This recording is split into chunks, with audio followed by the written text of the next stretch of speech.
Magandang gabi Filipinas. Welcome to Japanese Shoe Channel. Today, I'm going to react to the Philippines, China's new province. What is this?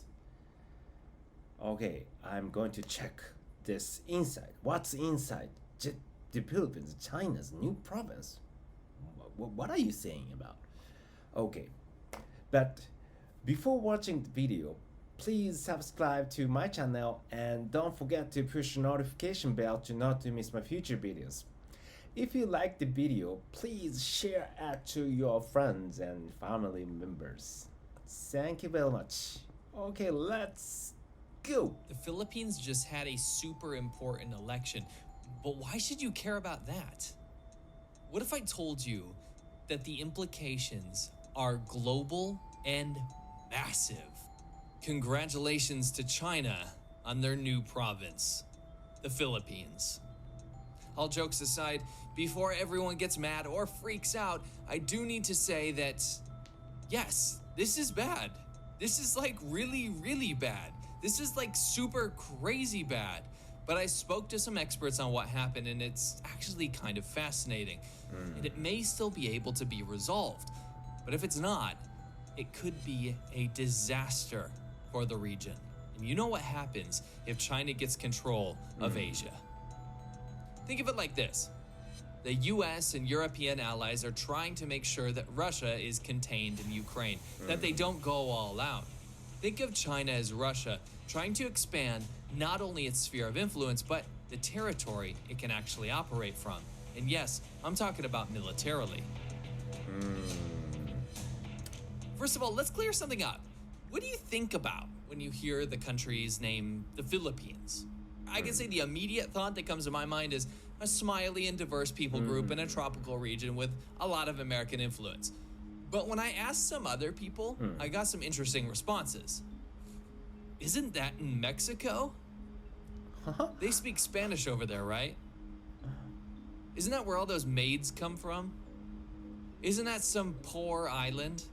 No to most of these, and I hope after this video, you can at least understand why the Philippines is at the absolute front line of the geopolitical struggle between the USA and China, and how China may have just won a massive battle. So, the Philippines was under 300 years of colonialism from Spain. That's why you're gonna meet a ton of people from the Philippines with Spanish names. You know, Santos, Garcia, Cruz. Fast forward past that, and the Philippines became a US colony. Understandably, the country ended up with a ton of American influence, which it retained after it got independence. In fact, when I spoke to locals from the Philippines and expats alike, up until recently, it actually kind of felt like a little version of the USA, or more like Mexico meets the USA in Asia. In fact, look it up on a map. Look at how close it is to China. Yet, when I spoke to people from the Philippines, they said that there was no influence from China at all. Like, none. You'd think, with its insanely close proximity to China, the Philippines would have some sort of influence from there. Look at Malaysia. Look at Thailand. Look at all of the countries in the area. There's at least some influence from China, but not so in the Philippines. It was by design, too. The oldest Chinatown in the world is actually in the Philippines, in the capital city of Manila. But even historically, during Spanish colonialism, they had the Chinese in cannon fire range at all times, just to make sure that China didn't spread its influence. Politically, too, the government has always favored locals over the ethnically Chinese business-minded population. Fast forward a ton of years, and then this dude comes along. You may have heard his name before, Duterte, a populist leader. He was elected in 2016, and this dude was a wild card. He declared war on drugs and crime, and he started executing people in the streets. It was a human rights disaster. His gangs struck fear into the populace, but he had a ton of support. The problem was that the USA wasn't too keen on the innocent lives lost during his reign of terror. But what he did was a whole different kettle of fish. The real issue was something else completely. Duterte had this bizarre hatred for the USA. Remember, the leadership in the Philippines and the country in general is usually a pretty pro-USA place, whether it be by force under colonialism or just because that's the way things were due to influence. This dude, Duterte, he just didn't like America. And I asked people in the Philippines, and although people had some rumors and stories, even they didn't know why. There was all sort of speculation and rumors, like when Obama refused to meet Duterte because of what he was doing in his country. But the be-all and end-all is that his attitude towards the USA was not a positive one. In 2016, when he was elected, this is when everything changed. He basically threatened to cut ties with the USA completely. Or I do not want a rift with America. But they have to go. And in the end, Duterte chose China. It was shocking to American leadership. It got so bad that Duterte even had to backpedal on most of his anti-American sentiments because it simply just didn't match up with what the people in the Philippines wanted. In fact, a large counter-movement grew to protest getting closer to China because, as I found out, if you ask people from the Philippines how they feel about the Chinese government, they do not like it. Surprise, surprise, the people don't like the Chinese government who lays territorial claims on their country and allows crime and Chinese businesses to hurt and push out the locals. This people's opinion be damned, but the government and power supports China attitude? Guess what? China loves this. It's exploitable. In fact, taking advantage of the corruption in developing countries is the absolute forte of the Chinese government. You see, after Duterte came into power in 2016, the Philippines changed overnight.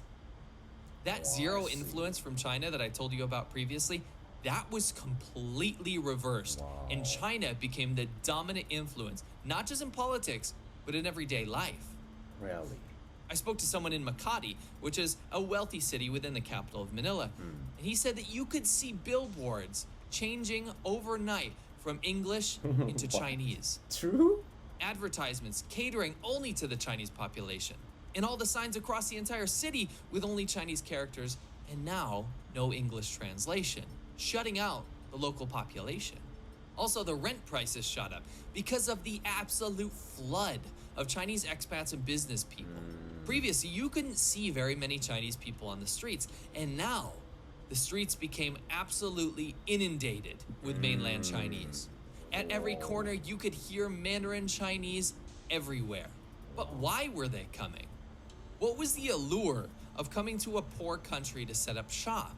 It makes no sense. Yeah. Well, the problem is that the tap that Duterte turned on, it wasn't a good tap.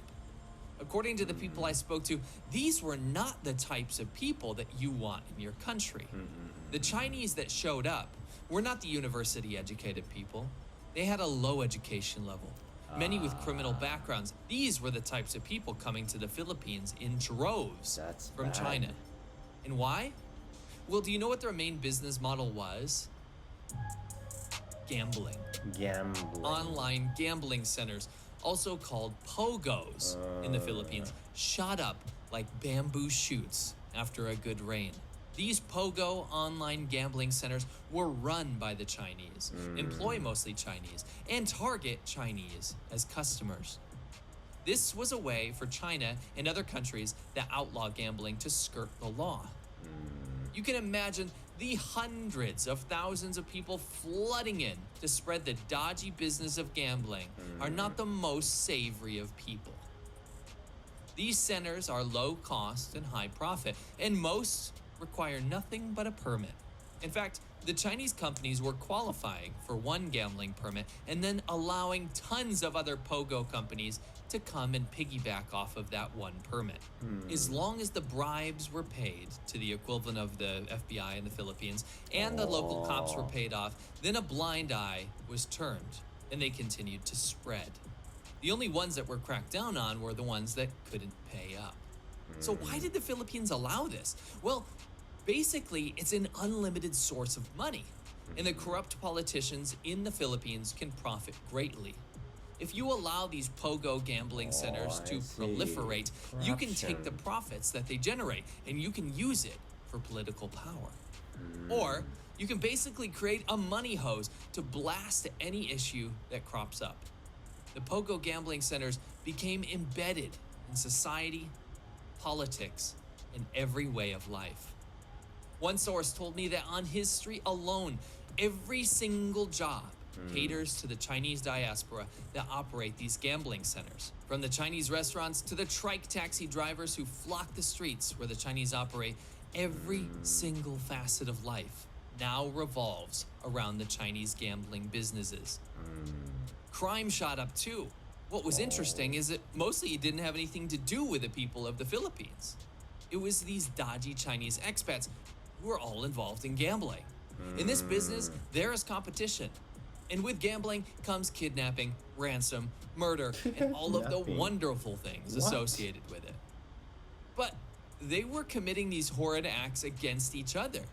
They realized there was money to be made kidnapping other Chinese people, holding them ransom, and then contacting their families back home for the ransom money.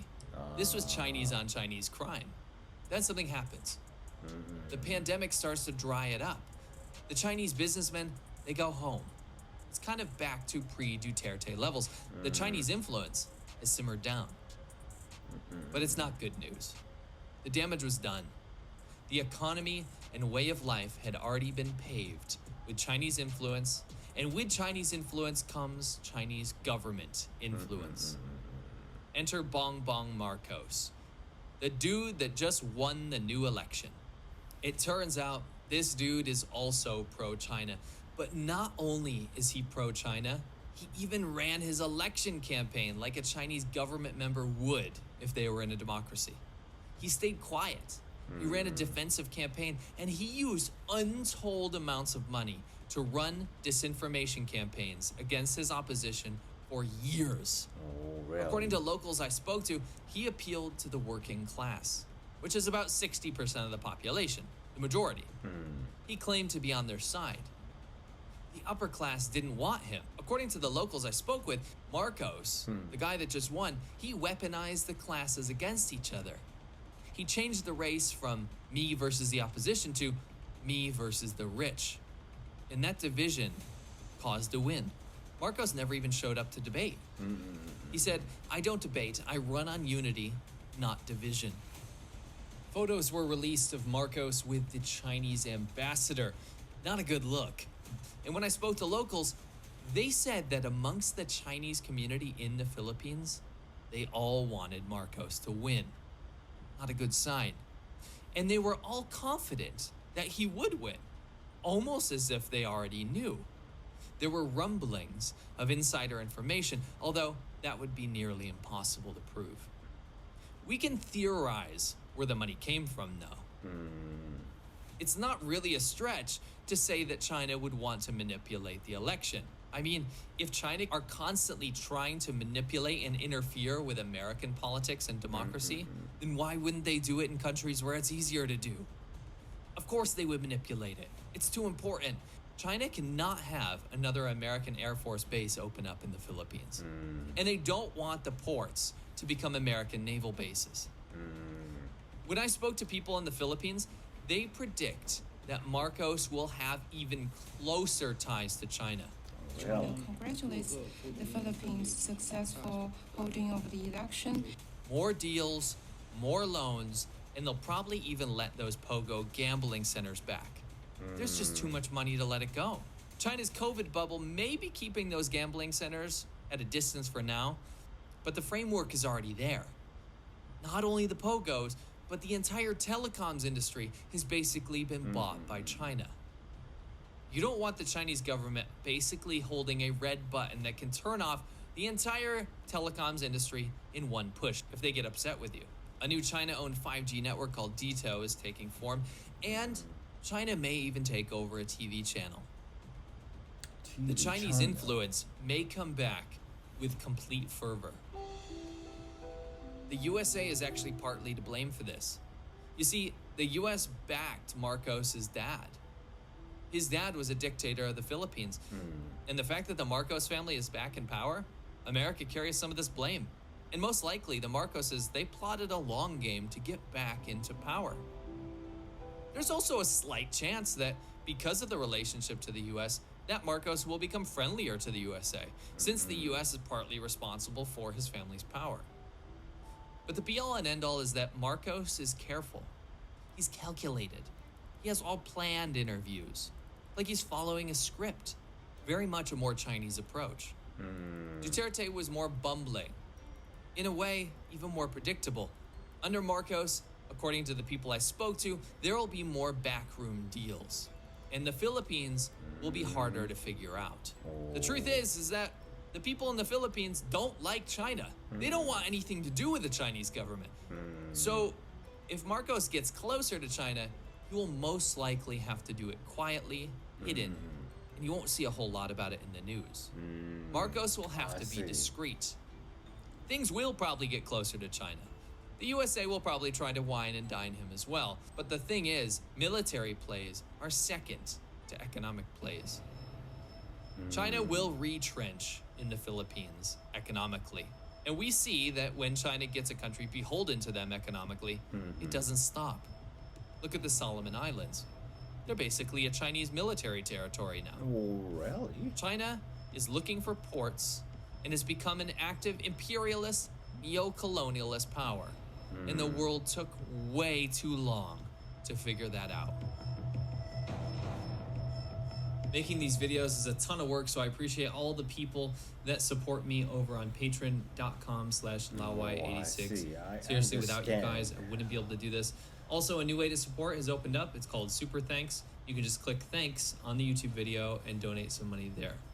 Okay, I understand. So, but is this true? Marcos is really close to China, and then trying to be China. I hope it won't happen to the Philippines. Philippines is Philippines. I love Philippines, but when Philippines became China, I think I want to go to the Philippines. So I hope Philippines is Philippines. Philippines is still Philippines. Today's video is it. Don't forget to subscribe to my channel. Push your notification bell to not to miss my future videos. If you like the video, please share it to your friends and family members. And please leave comments below. Thanks for watching. See you again. Bye bye.